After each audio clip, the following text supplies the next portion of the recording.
What's your name? My name is Sheila Edmunds. What job do you have? Well, I used to be a teacher in a primary school like this, but I stopped teaching 7 years ago. So at the moment I'm a retired person. Did you enjoy football more than teaching? Ooh, that's a difficult one. I really enjoyed teaching because I loved being with children, especially this morning when I've just walked down here and you're all rehearsing for your Christmas nativity. But I think I would have to say my biggest passion was football, yes.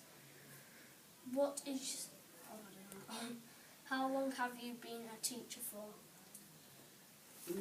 I taught for 34 years, I think. I started in 1974, which is a long, long time ago. Did you work well with your team when you played football? Did I work well with them? I like to think so because I was captain. So the captain's role is to try and encourage everybody to do their best, try and put things right when they're not working very well, and organise the team. And I think I was captain for 25 years, so I think that might have been an indication that I did a pretty good job. How long did you play football for? Well, I actually played for 25 years, but then when I finished playing I took up the physiotherapist role and I did that for 13 years. I found it very difficult to give up. Even though I couldn't play, I still wanted to be involved. Would you say you're one of the best lady footballers? Ooh, no, I wouldn't say I was one of the best. We had lots of skillful players who played at Doncaster Rovers, like Karen Walker and Jill Coulthard, Joanne Broders. They were all England players. I never actually played for England. But I like to think that I was one of the best with my enthusiasm for the game. When did you start teaching? I started teaching in 1974, a long time ago. Was there prejudice? Prejudice in football? Yes, there were quite a lot of prejudices in football. When we initially started, we hadn't got anywhere we could play, so we used to play at the local parks. So that meant we'd not got anywhere to change, so we had to get changed at the side of the pitch. And a lot of men didn't like women playing football, so it was quite difficult in the early years when I started. Did you get injured from football? I did. I used to get lots of injuries, especially on the leg. I had two quite bad injuries. One was on my Achilles. Do you know where that is, your Achilles? That's the tendon that runs up the back of your ankle. I tore that, so I wasn't able to play for 3 months. And then I got another nasty injury on my sternum, which is a bone, which I cracked, which is just, oops, sorry my friend, which just runs up there and your ribs attached to it, so I cracked that bone. So that was another 3 months out playing. Did you win any trophies? I did. I was very fortunate to win lots of trophies. I won the women's equivalent to the FA Cup, which the men play for. I won that 6 times. And we won the league. Every league that I played in, we won the league. We were very successful when I was playing. And the National League, which is the Women's Premier League, as it was, we won that as well. Have you met any male footballers? I have, yes. Now, I don't know whether you'll remember these people because they'll probably be a bit too old for you. But I've met Sir Trevor Brooking. Do you know him? No. I've met Kevin Keegan, who was from Armthorpe, I believe. I've met Sir Bobby Charlton. Have you heard of Bobby Charlton from Man United? Present day footballers. I haven't met the Beckhams. I've not met them, sadly. But at my time of playing, I met quite a few famous footballers.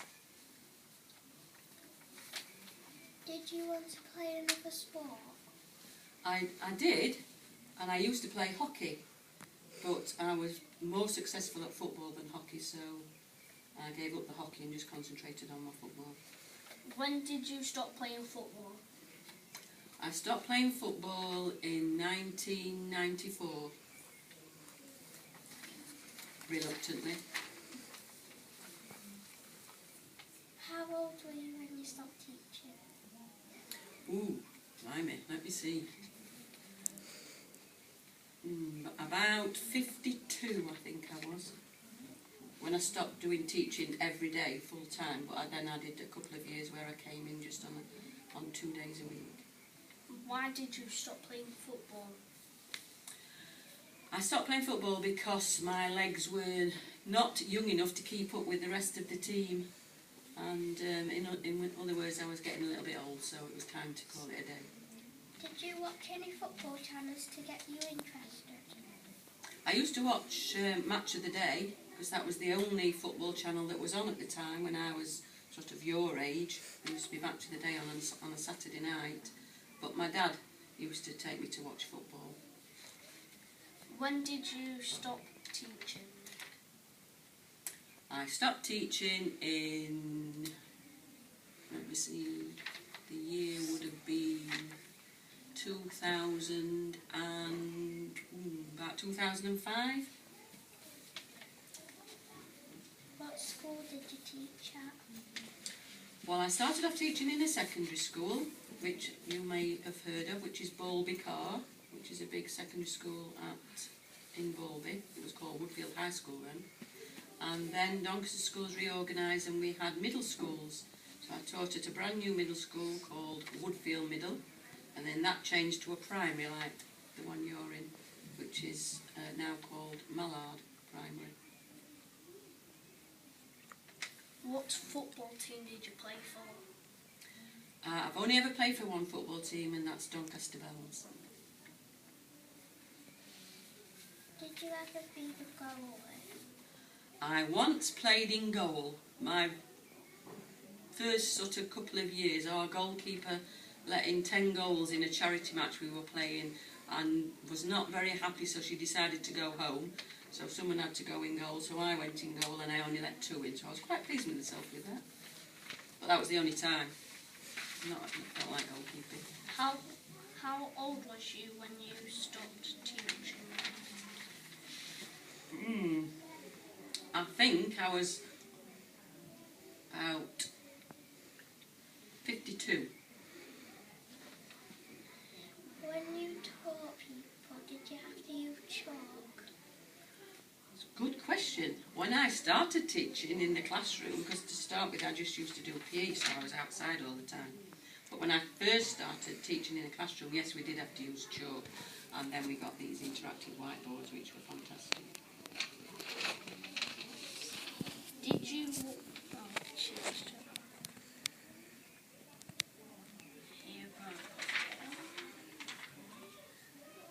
How many schools have you visited? I visited lots of schools actually. I visited them with teams that I took to play competitive games. And you've got a football pitch just out here, and Doncaster Rovers used to play on that football pitch on occasions. But I visited lots of schools as a teacher, but I've never done this sort of thing before, coming to talk to children about Doncaster Rovers. Who's the most famous person you've met? That's a difficult one. I think I could give you 2 answers to that.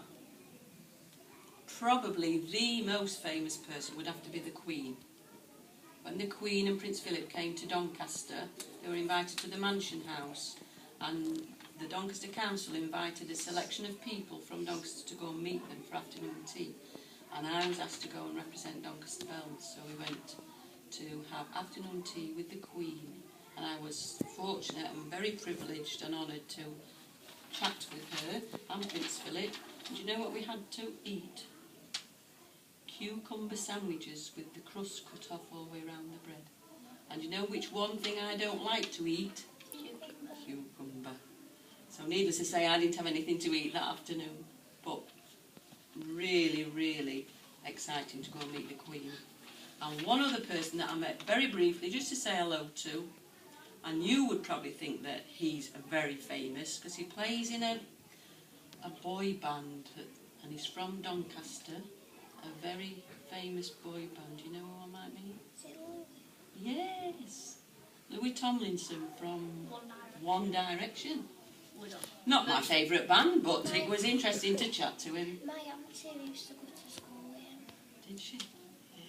Most of the boys in this school don't like One Direction. All right. But I think, given out of the 2, I would have to say the Queen's the most famous person.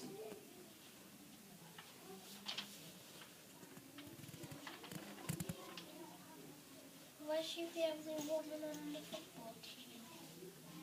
What, on my team? Well, my team was all women, but I was the only one in my family that ever wanted to play football, women's football, and apart from one of my friends, nobody else wanted to play football either. But the team itself was all women. Did you think it is fair that male get paid more? Oh, that's a very debatable question, isn't it? When I played football, we didn't get paid at all. If anything, we had to pay to play football. But today's young players, they can make a living out of football, so they actually get paid to play, and they get paid to play for England. But it's nowhere near what men get paid. In an ideal world, I would love the young players of today to get something remotely near what the men get. That would be nice. Did you get picked on at school for liking football because you were a woman? No, never. In fact, when I first started playing football was when I was when I'd finished my exams. We used to play with the boys, and we just used to have a kickabout in the on the school fields. So the boys weren't really bothered about it. You know, they liked the fact that we liked football, and I used to support, and I always have supported, very quietly, Manchester City. So some of my friends who were boys, they were Manchester City fans, so they were quite happy for us to play football with them. Is that it? Well, thank you very much. I really enjoyed that. There were some really good questions.